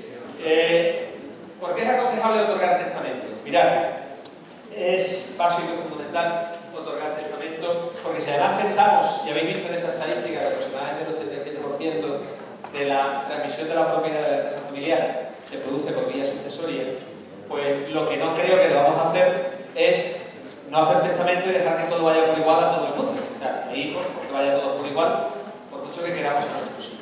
Por tanto, mi consejo es que se otorgue testamento. Mirad qué podemos hacer si otorgamos testamento. Si otorgamos testamento, le podemos dejar a nuestro cónyuge más derechos que si no hay testamento. Acabáis de escuchar antes que al cónyuge viudo le corresponde como mínimo el uso y disfrute de una tercera parte de la herencia. Si hago testamento, le puedo dejar el usufructo de la totalidad de la herencia. Le puedo dejar el usufructo de la totalidad del paquete accionarial, que se traduce en que al cónyuge viudo le voy a poder dejar que perciba los dividendos de la compañía siempre que sea usufructuario de la totalidad del paquete accionarial. Básico en uniones, de hecho, mirad, el lunes es muy curioso, viene una pareja, él no tiene padres, no está casado, no tiene hijos, y viene con esta chica, que sí vive su madre. Y son pareja, de hecho, desde hace montones de años. Entonces, cuando yo le digo que a su madre le tiene que dejar una mitad de la herencia, los ojos los abre como platos. Y dice, Antonio, entonces, ¿de qué sirve la unión de hecho? No sirve absolutamente de nada. En la zona de España en la que vivimos, aunque existe una ley de parejas de hecho, no tiene efectos civiles ninguno. Y cuando digo que no tiene efectos civiles ninguno, insisto, no tiene efectos civiles ninguno. Por mucho que llevéis como esta pareja 20 años juntos, y creo que eran 14 inscritos en el registro de parejas de hecho de la juzgada. No existe derecho alguno. Por tanto, si se quieren dejar algo entre sí, no les queda más remedio que otorgar testamento. En el caso de él era muy sencillo, ¿por qué? Porque como no tenía hijos, no vivían sus padres y no estaba casado, se lo podía dejar a ella sin ningún problema. Pero en el caso de ella, había que dejarle una mitad de la herencia si ella sobrevivía a su madre. Conclusión, hay que casarse. Esto cuando se cuenta, y sobre todo cuando se cuenta en un auditorio mayoritariamente joven, las sonrisas acuden. Mucha gente te dice, Antonio, ¿para qué hacer papeles? Y yo no quiero hacer papel ninguno. Lo que no os dais cuenta es que en el momento que estáis en una pareja sin papel alguno y tenéis hijos, si esa pareja no va bien, pues hay que hacer lo mismo que si estuvieseis casados. Hay que ver quién se queda con el uso de la casa, quién va a tener la guarda y custodia de los niños, qué pensión se les va a pasar a estos hijos menores de edad. Y eso no se hace en una servilleta en el bar cuando nos hemos puesto de acuerdo. Eso hace falta en un juzgado que lo diga. ¿Por qué? Porque como hay menores de edad, hace falta que el Ministerio Fiscal dé su visto bueno. Por tanto, olvidaros, si la historia es no hago eso porque así no tengo que hacer ningún papel, olvidaros por completo de esa historia. Porque no os podéis imaginar la cantidad de casos que hay así. Y no os podéis imaginar la cantidad de casos porque para morir solo hay que estar vivo, no hace falta tener ni 100 años ni uno, de situaciones que vemos en la práctica de la notaría, normalmente sois las chicas las que estáis vivas más tiempo que nosotros, pues que como no lo sabían, pues no han hecho nada. Y algunos de los suegros viven y resulta que en esa casa que compraron los dos por mitad, pues en la mitad de su esposo, con comillas o sin comillas el esposo que ha fallecido, pues que tengo a la suegra, lo de suegra con o sin comillas que tiene derecho a mí. Y si la suegra sobrevive, hereda y luego fallece, tengo a mis cuñados o cuñadas en esa mitad de la casa. A que la cosa se complica. Por tanto, básico, como os pongo ahí, en uniones de hecho. ¿Vale? Otra cuestión también básica en la vida general y en la empresa familiar es que a pesar de que existen esas limitaciones con relación a los hijos, ya os he contado antes que cabe la posibilidad de mejorar a alguno de los hijos o descendientes, es decir, algún hijo, nieto, bisnieto o tataranieto. Aplicado a la empresa familiar, podríamos dejarle a cualquiera de los hijos, porque la ley no nos obliga, cuando se produce el fallecimiento del propietario de la empresa, la ley no obliga, la empresa o sin ser empresario, no obliga a que todos los bienes se adjudiquen por partes iguales a los hijos, sino que cabe la posibilidad de que yo distribuya libremente, pues la casa a esta uno, el coche esté a otro, o el paquete accionarial a este o a otro, porque al final es una cuestión de valoración, al final es una cuestión de si ese reparto que hacemos en el testamento es posible luego, conforme a la valoración que tenga la empresa, o los bienes que deje, para poderlo llevar a cabo. Por tanto, habría la posibilidad de mejorar siempre alguno de los hijos. También, otra de las cuestiones básicas y que se hace en el testamento es, en aquellas ocasiones, bueno, se me ha olvidado, vuelvo al supuesto primero, porque tenemos un caso además, otro consejo. Normalmente, a veces los testamentos son pues el usufructo universal uno para el otro y luego para los niños. Si me divorcio posteriormente, el testamento hay que cambiarlo inmediatamente. Nuestro excónyuge no va a tener derechos ninguno en la empresa familiar ni en mis bienes, Pero como le estoy dejando el usufructo de todo, hay una parte de la herencia que es de libre disposición, que se la puedo dejar a cualquiera. Por tanto, hay que cambiar inmediatamente el testamento, porque si no, el día que haya que arreglar los papeles, nuestro excónyuge tendrá que venir a la notaría a firmarlo. ¿Por qué? Porque ese usufructo es el usufructo de todo, y por tanto engloba la parte de libre disposición. Cuidado con eso también, que la carga el día. Ese tercer supuesto que os pongo es un caso muy habitual también en los supuestos de separación o divorcio. Habiendo hijos menores. ¿Qué ocurre? Que mientras nuestros hijos son menores, la patria potestad, salvo que nos vemos privados judicialmente, no es lo mismo que la guardia y custodia, la patria potestad la tenemos los dos. Esto significa que si el empresario familiar falta y hay hijos menores de edad, quien administra el paquete accionarial es el político, el pariente político. Si no queremos que eso sea así porque tenemos un hijo o hija menor de edad, hay que nombrar un administrador de los bienes mientras ese hijo o hija sea menor. Típico de empresas familiares que lo sean algunos de los hermanos de la familia de sangre. Ese es otro consejo que os doy si estáis en esa situación, tanto en la vida en general como en la empresa familiar. Básico también, me acabáis de escuchar ahora en el tema de las uniones de hecho, es que si no tenemos hijos, hay que otorgar testamento para poder dejarle más derechos a nuestro cónyuge. ¿Por qué? Porque si no hay testamento y vive alguno de mis padres, pues resulta que mis padres tendrán toda la herencia, mi mujer lo que tendrá será única y exclusivamente el uso y disfrute de la mitad. Por tanto, podemos subsanar esa situación otorgando testamento. Y también la última, que esto es muy típico de telenovela, el canal 45, al menos en ONO, que es el de las telenovelas, y te viene mucha gente a la notaría, es, no, yo quiero nombrar un albacea. O sea que la solución para todo. El albacea contador partidor es aconsejable en aquellas ocasiones en que hay algún hijo que esté sujeto a tutela, que un hermano sea quien lo represente para evitar conflictos de intereses, o sobre todo cuando puede haber problemas en la sucesión.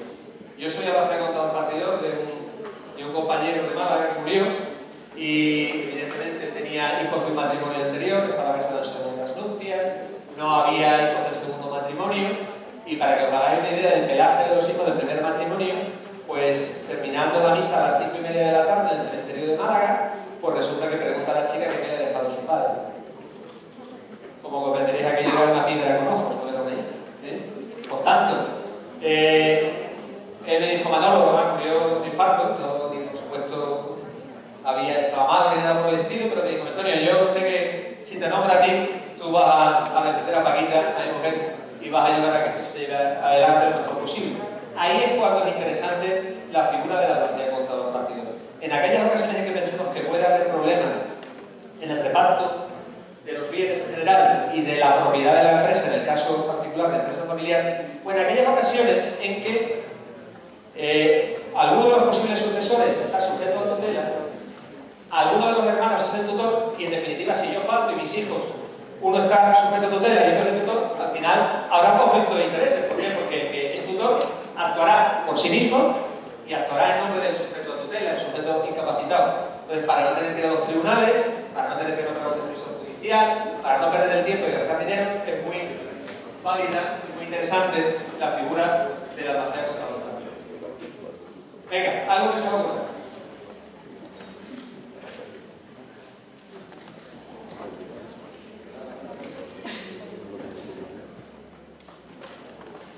Venga, no se me ocurre nada. Venga, ¿quién manda por aquí? Venga, venid.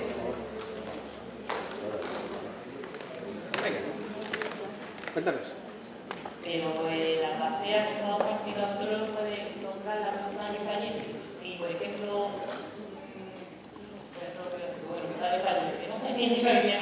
¿habéis visto cómo esto es las cargas del diablo? Tocamos madera todo lo que se puede. Pero yo misma podríamos nombrar una albacea para que no llevara y no tuviéramos ningún tipo de problema.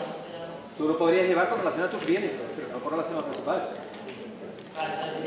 El testamento, mirad, cuando estudiábamos las oposiciones, el testamento se decía que era un hiperlifor, era una regla mnemotécnica, y se decía que era unilateral, libre, personalísimo, formal y revocable. Por tanto, el testamento Tú otorgas de tus bienes. Tú puedes nombrar a un contador para tus bienes, pero no puedes nombrarlo para los bienes de tu padre. Entonces tendría que nombrar a tu padre. ¿Qué más? Por aquí, ya que estoy aquí arriba, venga. Este ala, aquí, no, aquí se han estrenado, pero en este ala de la derecha nada. Venga. Un poquito me queréis.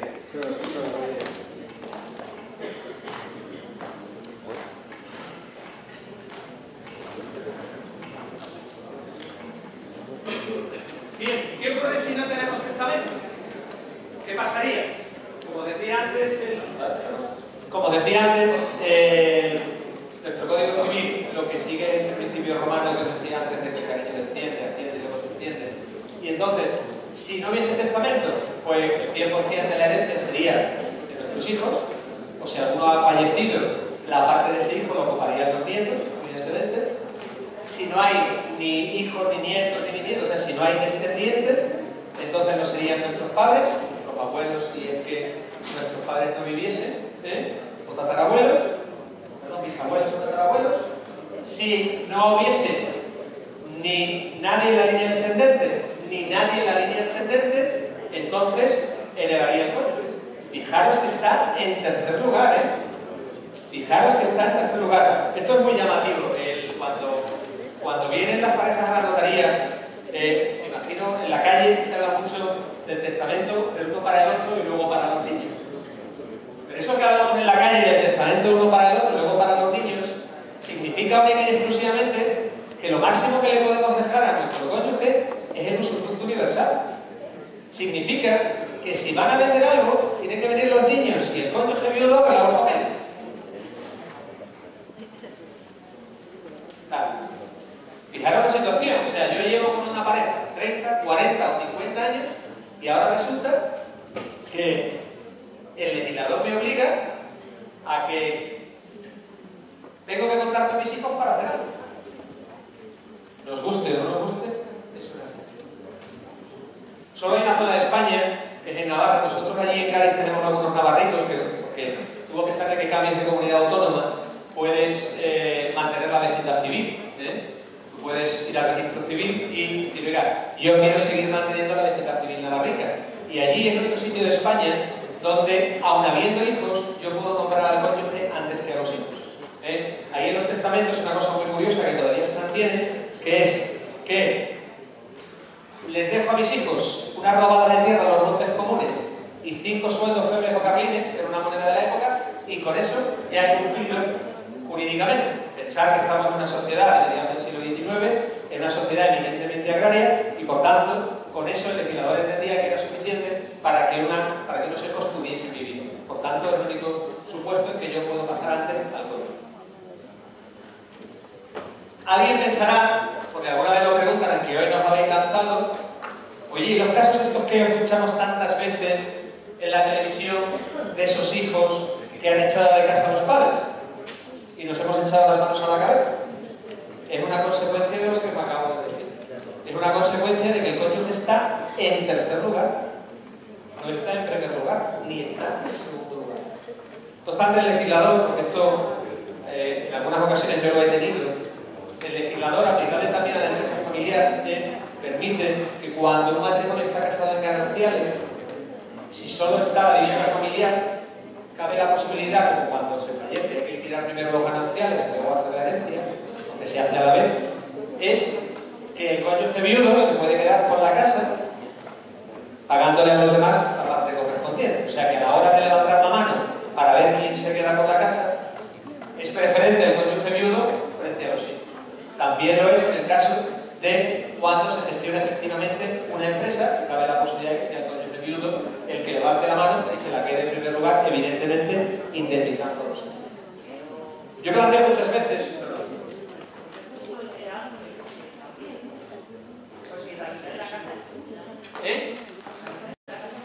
Vale, mirad. Sí. Y digo que la condición esta de que el cónyuge viudo se quede con la casa y una parte de los demás será si lo que quiere, porque esa mitad de la casa es lo mismo. Pero el legislador escoge 2 supuestos y uno es, hijos míos, queráis o no queráis que vuestro padre se quede con la casa, vuestro padre se queda con la casa. Ese es un supuesto, junto con el de la posibilidad de quedarte con el negocio que efectivamente se gestione, donde no hay excepción. El legislador ha decidido, mal o bien, hay 4 supuestos, estos aplicables al caso que hablamos, estos 2 supuestos, quieran o no quieran los hijos, yo me quedo con la casa y te pago. ¿Vale? Lo que sí lleva su parte de razón, en lo que comentas, es que la sartén por el mango, ¿quién la tiene? Los padres son los hijos, a la hora de la valoración. En notaría se viene a firmar cuando todo el mundo estamos de acuerdo. Si no estamos de acuerdo, están los tribunales de justicia. No queda otro. Vale, buena pregunta. No sé si mira lo que... En el caso de que no se puede pagar la parte correspondiente de los hijos. Mirad, el micrófono, como veis, no se puede partir por la mitad. ¿Verdad? O sea, que no se puede partir por la mitad. Pues esto es como una casa igual, la casa porque podemos partir en habitaciones, pero jurídicamente hablando no la puedo partir por la mitad. Entonces, desde la época, para que podáis ver los demás, desde la época también del derecho romano, se ven cómodas las situaciones en que varias personas son dueñas del micrófono. ¿Por qué? Porque nos ponemos de acuerdo y lo utiliza un rato, y yo otro rato, y después va yo. O alguien se queda con el micrófono y le paga a los demás lo que vale su parte del micrófono, o se vende pública sin autorización. El legislador ve incómoda las situaciones en que varias personas somos dueños del micrófono. Por tanto, o nos ponemos de acuerdo, o alguien se lo queda y utiliza al otro, o se vende pública subasta. Esto era muy típico en las herencias, cuando la gente no estaba de acuerdo, los comuneros lo que hacían es que forzaban las ventas en pública subasta en las épocas de bonanza. ¿Por qué? Porque el rendimiento del inmueble no era muy elevado. Hoy en día no va nadie a la pública subasta, porque si tú le rebajas a un inmueble un 20 o un 30% con el descuento que tiene ya el inmueble, imaginaros en que se queda en nada. Por tanto, no se hace con la que estás hablando, en notaría se viene a firmar cuando todo el mundo está de acuerdo, si no lo está no queda otro remedio. Yo doy otra solución cuando hay más de un inmueble, os lo cuento también por si os ocurre en alguna ocasión, otorgando testamentos si hay más de un inmueble o hay otras cosas, podemos perfectamente dejarle a nuestro cónyuge los derechos que pueda tener sobre la vivienda familiar y los derechos de los hijos sobre las otras cosas. Y eso teniendo los inmuebles es perfectamente posible, pero tienes que hacer testamento, porque si no al final los hijos los tienes en los 2 inmuebles, en la vivienda familiar y la que no es vivienda familiar. ¿Al hilo de esto algo más que se me ocurra? ¿Alguna duda? Bien, pues seguimos con lo que teníamos ahí. Y vemos que estamos en tercer lugar. El cónyuge viudo está en tercer lugar. Dentro de los civilistas hay un debate para intentar eliminar esa figura de la... Vamos, no eliminar, sino reducir la porción que tengan nuestros hijos y favorecer más al cónyuge. Pero bueno, es un tema que se lleva hablando hace mucho tiempo y la verdad es que el legislador por el momento no ha tomado, no hay ningún proyecto de ley que vaya encaminado en ese sentido, a pesar de que hay muchos estudios sobre derecho civil y nosotros desde la práctica no podéis imaginar la cara que se le queda a ese matrimonio de 60, 70 o X años que lleva un porrón de ellos juntos, cuando les explicas que viene a hacer el testamento que todo el mundo entiende de uno para el otro y luego para los niños, que resulta que les tienes que contar que eso no es así, que el día que falte uno de los dos, el que quede vivo tendrá que contar con los niños, le guste o no le guste. Que por ejemplo si va a alquilar la casa de vivienda familiar porque es muy grande y se quiere ir a otro sitio, ahí no haría falta consentimiento de los niños, porque el uso y disfrute me permite alquilar la casa y el rendimiento va a ir para el cónyuge viudo, no para los hijos, pero que si pretendo venderla o pretendo hipotecarla porque hay que arreglarla, pues resulta que tengo que contar con el consentimiento de los hijos. Bien, si no hubiese ni línea descendente, ni línea ascendente, ni tampoco cónyuge, estarían a continuación pues los hermanos del fallecido, o si alguno hubiese ya faltado, los sobrinos. Atención a esto, nuestros hermanos no son herederos forzosos, por tanto, yo no tengo por qué dejarle nada a mi hermano. Cuidado con esto también, que esto es generalmente desconocido. Mis hermanos, o nuestros hermanos, no somos herederos entre sí, herederos forzosos, ¿vale? Por tanto, si yo no tengo hijos, si no tengo padres y no estoy casado, no tengo obligación de dejárselo a mis hermanos.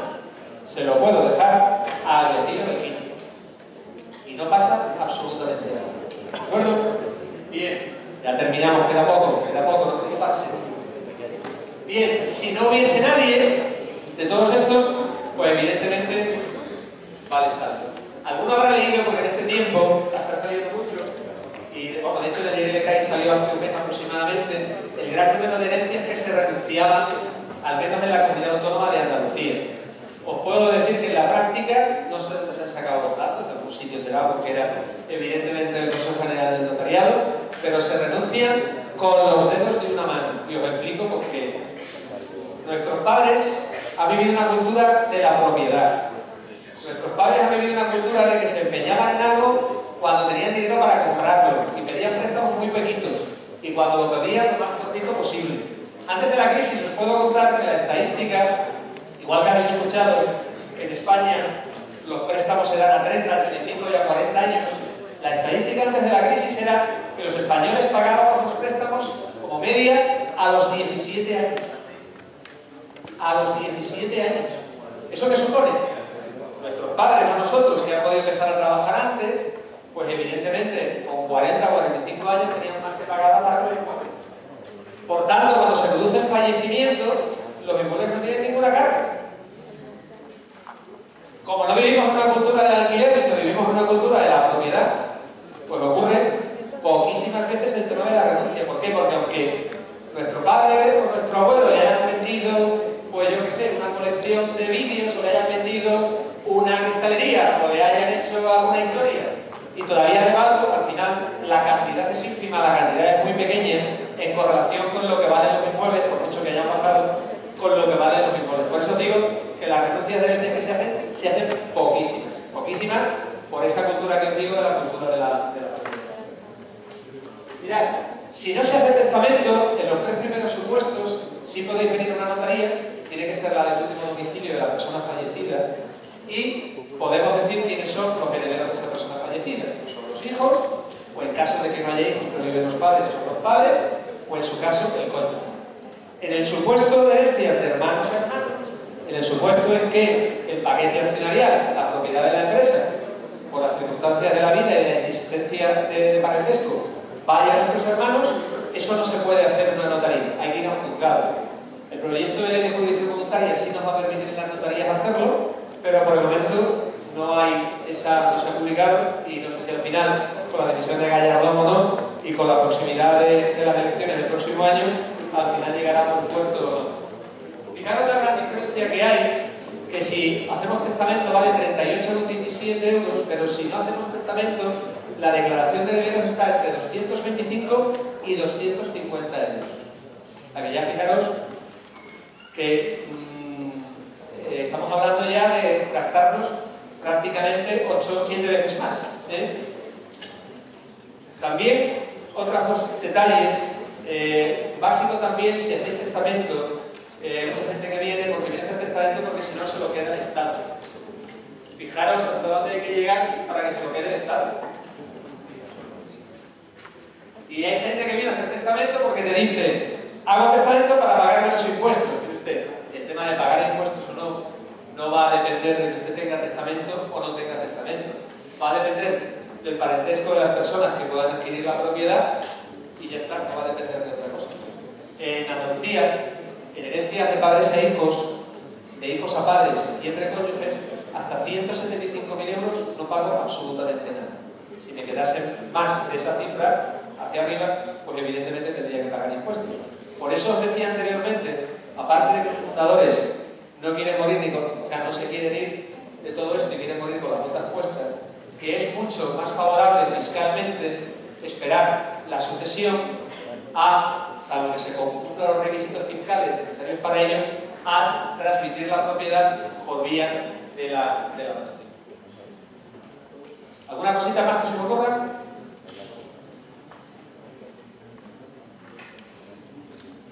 Ahora, silencio sepulcral, nunca mejor dicho de sepulcral. Bien, pues vamos a ir a las conclusiones.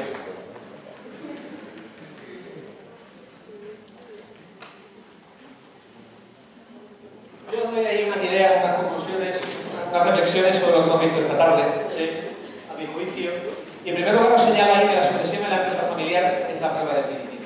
Evidentemente, visto la estadística inicial. En la primera de las diapositivas habéis visto la estimación que hacía el Instituto de Empresas Familiares en cuanto a la mortandad de las empresas familiares. Por tanto, es la prueba definitiva. No solamente lo es en empresas que no son familiares, sino también en empresas familiares, porque se va a producir el relevo no solamente en la propiedad, no solamente en la gestión, sino que se va a producir el relevo en el liderazgo de la familia. Por eso es la prueba definitiva, y poder hacerlo bien y con tiempo es básico para llegar a buenos puertos. En segundo lugar, planificar la sucesión. Nunca improvisar. O sea, no os podéis imaginar la sensación de improvisación en definitiva. ¿Por qué? Porque la improvisación es falta de comunicación, como insisto. Como las mujeres tenéis mayor esperanza de vida que nosotros, pues resulta que sois las que venís a la notaría con la documentación acompañado del hijo o hija de turno a enseñarnos los papeles. Y cuando les preguntas, no saben de lo que estamos hablando. Pero no saben porque no les han explicado nunca nada, porque les han explicado y les han dejado a lo mejor que tuviesen conocimiento, ni tampoco se han preocupado. Y por supuesto, no existe un plan B, quiero decir, vamos a ver, es que no puede coger un coche saliendo de aquí de la facultad. Por tanto, fijaros eso, en una empresa familiar, lo importante que es establecer, tener un plan B. Amén de tener un plan de sucesión de futuro con esos 5 o 10 años de antelación al momento en que los fundadores digan, me quiero marchar de la empresa familiar. Por tanto, planificación.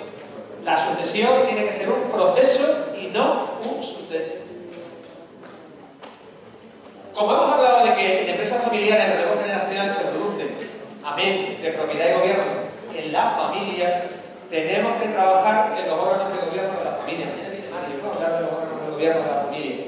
Mañana, los que no hayáis escuchado hablar de los órganos de gobierno de la familia, de la asamblea familiar, del consejo familiar, pues mañana tendréis ocasión de conocer que, aparte de que existe en una empresa la junta de accionistas, de que existe una empresa, un órgano de administración, sea administrador único, comunado, solidario, consejo de administración que la dirige, existen también órganos de gobierno de la familia, que nos van a permitir trabajar con la familia para que los problemas de la familia no afecten a la empresa. Esos van a ser los órganos de gobierno. Por supuesto, trabajar en intentar elaborar el protocolo familiar. Eso no es la panacea universal, no significa que la empresa familiar que tenga un protocolo familiar vaya a ser aquella que va a durar, va a ser la que más va a durar del mundo, pero evidentemente si se ponen a trabajar la familia para ver qué quieren hacer en su día, para ver si queremos una familia empresaria de trabajo, o quieren una familia empresaria de gestión, o quieren una familia empresaria simplemente de inversión, la única manera es sentarse a hablar, comunicarse y trabajar e intentar elaborar el protocolo. Al hilo de esto, otorgar testamento. Esto parece, os insisto, la cultura nuestra es una cultura mediterránea, es una cultura donde el culto a los muertos, lo que es la muerte, le tenemos pánico. En otras culturas, por ejemplo la mexicana, ya sabéis cómo se celebra el Día de Muertos, pues nosotros tenemos ese sentido en la cabeza. Yo insisto, por 38 o 17 euros, creo que, hablando de empresarios familiares, podemos encauzar cómo queremos transmitir la propiedad de la empresa. Si la quiero distribuir de forma desigual o quiero dejar la propiedad a uno y otras cosas que tenga a otros. La única manera que tengo de hacerla es por vía de testamento. Y luego, insistir hasta la saciedad, la sucesión, el relevo generacional, el cambio en la propiedad, en la gestión y en la familia. Trabajemos en ello. Si estamos dispuestos a asumir eso, seremos buenos sucesores en la empresa familiar. Si no, insisto, es mejor decir, papá, mamá, no estoy dispuesto a asumir eso que supone el relevo generacional, no estoy dispuesto como hermano a asumirlo, o como hijo, puede haber otros de mis hermanos que lo quieran, o papá, mamá, ninguno de nosotros quiere continuar en esto. Es mejor vender una empresa cuando funciona que cuando no funciona. Y lo básico, la empresa es lo primero. Cuando se nos pregunta siempre qué debe ser lo primero, la empresa o la familia, debe ser la empresa. Cuando hablas con los empresarios familiares, ellos siempre te dicen que a ellos les encantaría que su negocio funcionase bien y que la familia funcione bien. Si no se ponen los miembros, no llegaremos a buscar. Muy bien, ¿algo que se me ocurra? locos por salir corriendo.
siempre hablo, cuando hablamos con los emprendedores, siempre buscar el mejor asesoramiento posible. Evidentemente, eso vale dinero, pero es el mejor dinero que podéis emplear en vuestra vida. Yo que trabajé en Málaga un par de años, cuando los extranjeros venían, dependiendo si hacían aguas mayores o menores, venían con un asesor diferente. Nosotros, como buenos españoles, cuando venimos a la notaría con un asesor o vamos a algún sitio, es cuando el problema lo tenemos. Por tanto, hay que deshacer el problema ya, y eso vale dinero. Por tanto, yo corroboro y afirmo, y vamos, estoy completamente de acuerdo que hay que informarse de este tipo de cosas. Hacía un gran amigo mío que murió que hay que pactar como enemigos para seguir siendo amigos. Hablaba desde el punto de vista del derecho.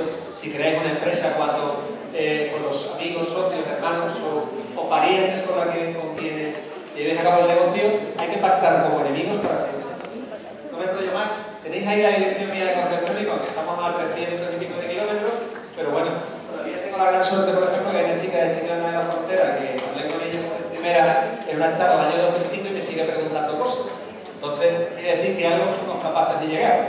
Lo digo porque ahí está mi correo, no os doy el teléfono porque en la notaría tenemos 3 plantas y muchas veces no estoy en mi sitio, pero si tenéis cualquier duda, yo estoy encantado de intentar que nos corresponda a nosotros, como que yo pueda solventar, pues ahí estoy a vuestra disposición en lo que necesitéis. No os doy el mío, que es el de mi trabajo, Castro Control, porque hay 2 notarios que se apellidan así, que parece un poco raro el correo electrónico, y ahí me tenéis a vuestra entera disposición para lo que necesitéis. No, sé que no vais a venir a hacer nada con nosotros, y si lo piensas desde el punto de vista económico, no vamos